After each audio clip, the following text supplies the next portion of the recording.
Well, welcome to Tea and Talk Virtual Edition. My name is Leslie Thompson. I'm Director of Adult Programs at the Sid Richardson Museum. And before I introduce the program and today's participants, I want to first acknowledge and recognize the original inhabitants of the land that we're on with a land acknowledgement. So we, the Sid Richardson Museum, respectfully acknowledge all Native American peoples who have lived on this land since time immemorial.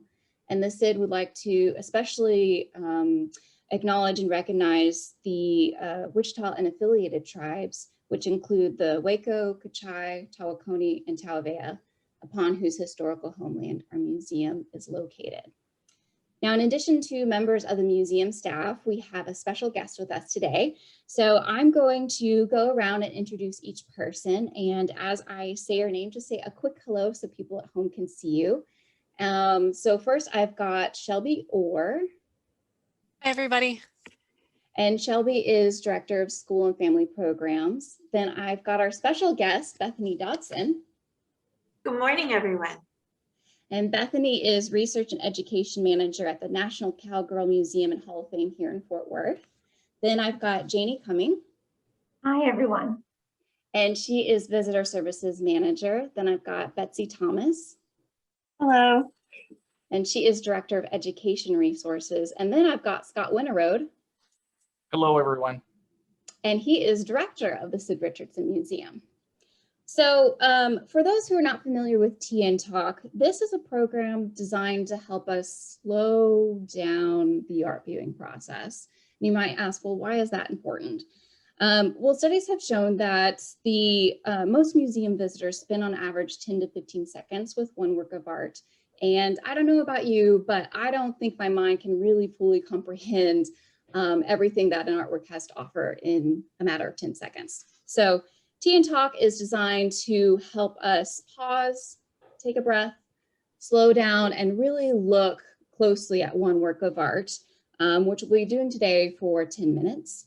And in those 10 minutes, we'll share what we observe and notice in our painting today.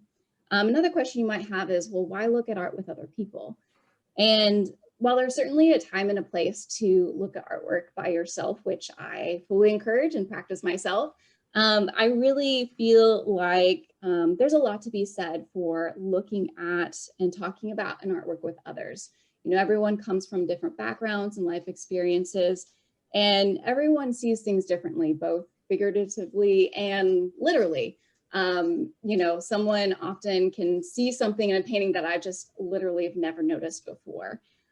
So I've found both in my personal life and through this program that having a shared experience around a work of art has really enhanced my overall experience. And I've heard the same from others as well. So with that, let's look at some art together. I've got an image on the screen of the painting that we'll be looking at today. And this is a painting from our collection by Charles Russell.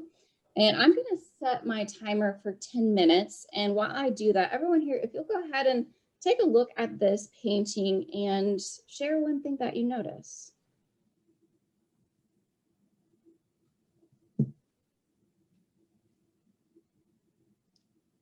One thing I'm noticing just as I quickly glance at the painting is just kind of the overall tone of the colors is just this very soft, muted pastel, as a very, just a general lightness to it. Almost dreamy.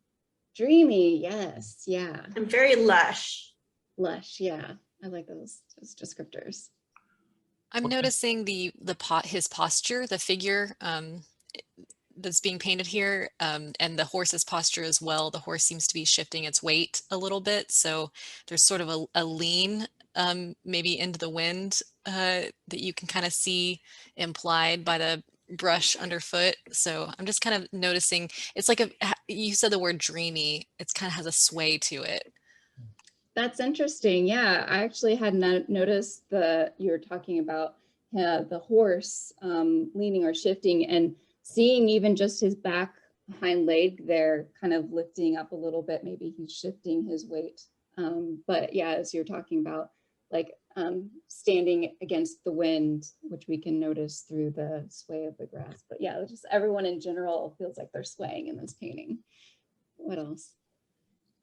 I'm drawn to the red blanket in the center of the picture, and that even though it overall has that pastel tone and that almost like rainbow roll of color that goes all across the picture, there's a lot of vibrancy to the costume here, to the specifics of what he's wearing. A lot of details from the ornament on the horse's forehead to the ornament even on the back of the horse. So there's just so much attention to this very minute detail in the picture.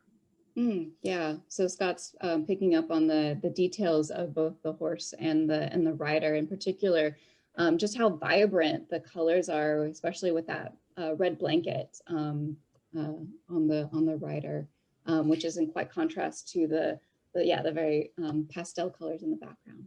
And those details are actually really important in Native American tribes. That shows his status, how much his horse is decorated, how much he is decorated, that beadwork, especially on the rosette on the horse's head, also on the blanket and what he's wearing. Interesting. Oh, that's great. Thank you for sharing, Bethany. Also, he's wearing one of my favorite colors, that beautiful purple blue periwinkle. I like it because it's a great word and because the color is perfect. Where is that? On his the sash going across his chest, and then it's echoed into the blanket. Yeah, so that's wonderful, Bethany. Yeah, so Bethany is sharing that the details that Charlie Russell is painting here are actually really important key signifiers into identifying the status of this rider in the beadwork and all the clothing that he's wearing, and all the other accessories really help identify who this man is and his importance. Yeah. Which would have been created by the women in the Native American tribe that this man belongs to. Interesting. Okay, that's great to know. What else do y'all notice? It almost sort of reminds me more of like a formal portrait. It's just very kind of stylized, and the way he's holding the gun, and even the horse's kind of most of its posture. It just kind of looks more like a formal portrait than just sort of a casual like happening. Yeah. And you're pointing out the gun, and I know that this sounds ridiculous. I know that he was holding something. I just always thought it was like a stick. I never really looked at it. And now that you said that, I'm like, that's a rifle he's holding there. And I never paid attention to that. So thank you for pointing that out, Betsy. I'm not sure I fully paid attention to it either, but yeah. No. Yeah, I love that, Betsy, though the 3/4 view does look like very formal. It's not just a snapshot. I'm sorry, Janie, go ahead. Oh, no. I was just going to say, is there decoration on the rifle as well? Or is it just, I know I see his hand on there, and then That's a good question. It's kind of hard to see from this image. Looks like there's some variation in color up at the top. I don't know. Yeah, this is why it's so important to see art in person when you have a chance, because it's details like that that are helpful to see when you have it there in person. But I don't know. That's a good question, Janie. I'm also noticing, where we've talked a lot about the details of the rider and the horse, but also just the details of the horse itself and the spotting of the horse. And I'm not very familiar with horses or the significance of, which tribes like to ride which horses or who gets to ride which kind of horses. But that just seems like a very intentional detail to paint a spotted horse like that, that could also be an identifier and give us a little more information about the rider. What else do you notice? I'm taken by the way Rider have an excellent relationship. To the rider and the horse? Yes, they're very comfortable with each other. That horse is alert but also very trusting and in a good space, looking at its ears and its posture. Oh, okay, great. Oh, it's so nice to have a horse person with us to to help help us understand. Yeah, so Bethany is pointing out again more details just about the way that the horse is standing, and the ears and the placement of the ears, having erect ears, help us understand how comfortable he is with the rider. What else do you notice? I was going to point out the foreground of the painting and the way that the artist has treated the grass and the area that he's standing in. That kind of attention to the details of the grass around the base of the horse, and then the feet of the horse, I should say. And then that abstract kind of nature of the way he's detailing the feeling of him being in a grassy plain. That's really quite wonderful. But also, since this is a work on paper and it's primarily watercolor and gouache, there's a lot of that gouache that's used around that horse to highlight around his legs. So there's a lot of attention to that area right below the horse to differentiate it from the background. So it's quite interesting. And then there's a lot of heavy application of gouache that goes throughout the rest of the picture, from the landscape in the distance to the pink sky to the blue and the yellow sky at the top.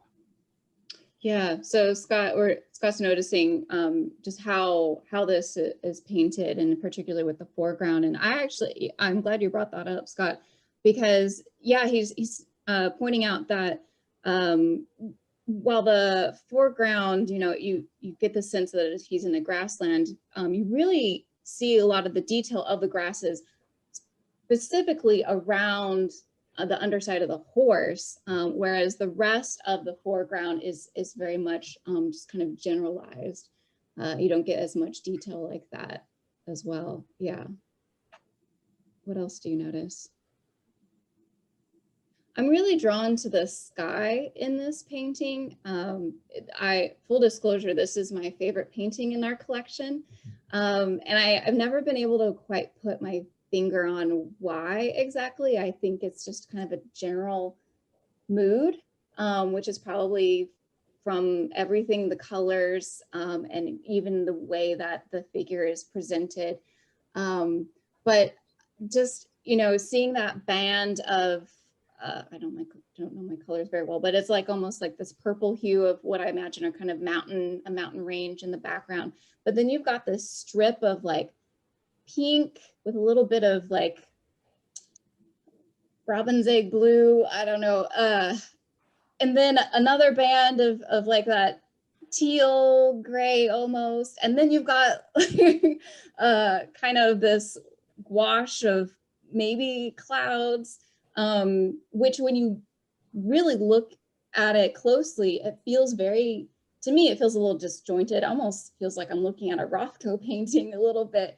But when I just look at it as a whole, for me at least, there's a lot of harmony to it. Maybe it's just because it's all of a similar tone, but really looking at it closely, it's kind of very choppy and very delineated sections.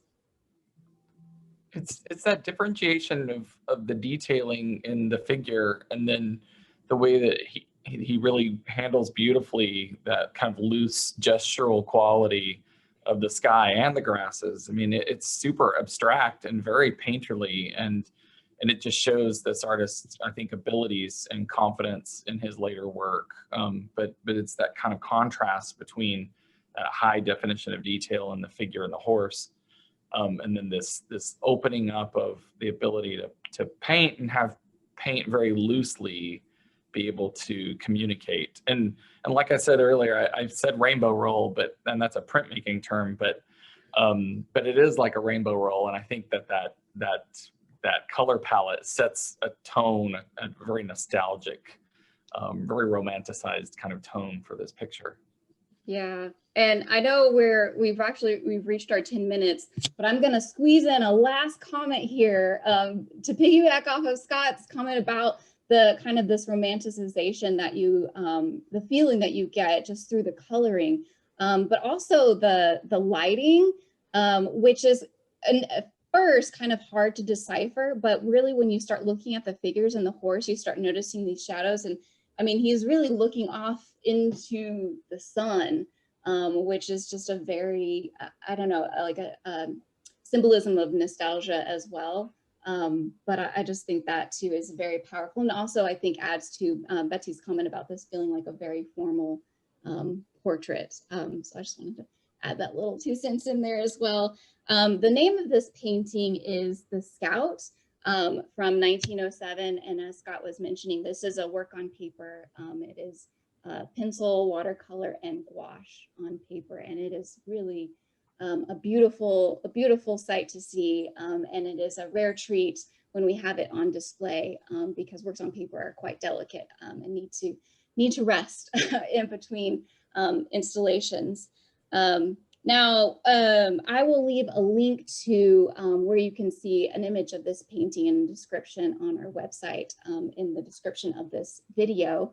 And while this is the end of our conversation here, we would love to keep the conversation going with those who are watching. So if you have any observations that you are noticing when you're looking at this painting, please do share them in the comments below. We'd love to hear from you and see what you're noticing in this painting. And hopefully watching this program encourage you to take a pause in your day, slow down, and engage deeply with one work of artwork with us. So thank you for joining us for Tea and Talk.